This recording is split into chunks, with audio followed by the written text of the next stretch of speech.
Hey there guys, back with another black and white UU match. This one's going to be versus armeXgamer. It's a pretty short UU match, extremely short actually.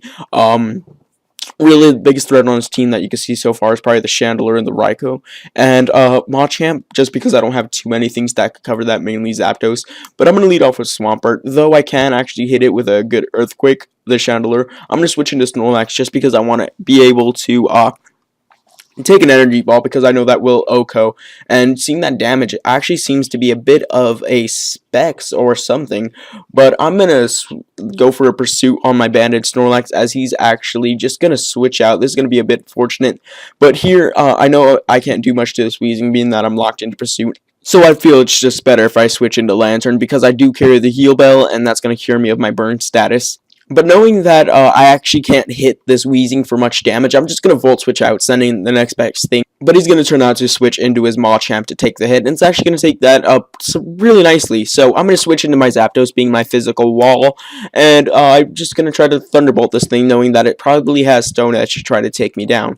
So I'm going to go for the T-Bolt first turn. I'm not even going to bother trying to Toxic or anything, but he's going to bulk up. This is a very weird set because I do not see these things. This is the first time I've ever seen a bulk up set, so I really don't know how to handle it, except for just to keep on T-bolting, hoping that I get a KO before he can kill me off with a Stone Edge. So he's going to go for the Stone Edge right now, and that's going to do a surprisingly large amount, but it's actually not going to KO probably because he lacks attack investment, most likely being probably a split between HP and special defense just so he could take hits.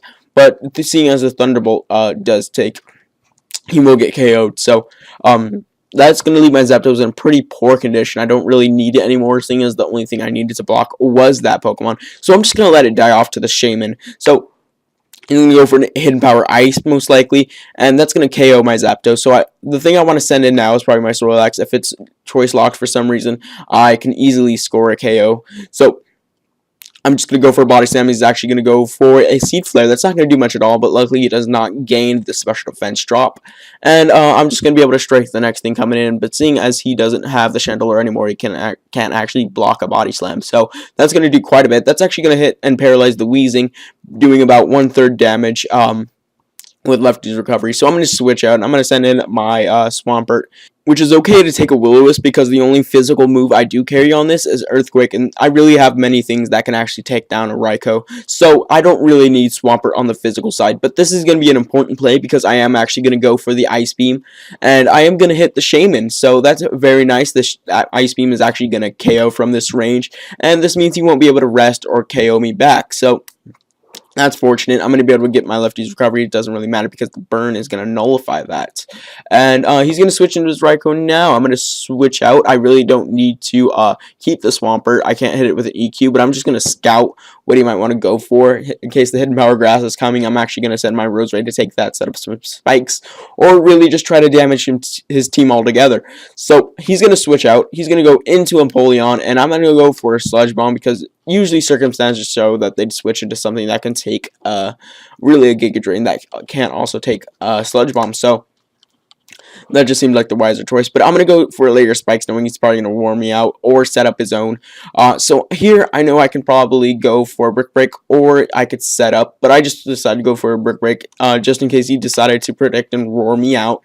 And this is going to prove a bit odd. So I'm going to go for a Swords Dance, and fortunately for me, I'm actually going to be able to get the Paralyzation hacks on him, and that's going to save me a turn of Flamethrower or Fire Blast even. So I'm going to go for the Night Slash, and that's going to not even KO. It's going to do less than half amount, less than 50%, I should say. And he's going to go for a Flamethrower. That's going to do about 50%, and I am going to be able to KO him this turn, and that's basically really all I need to start sweeping his team.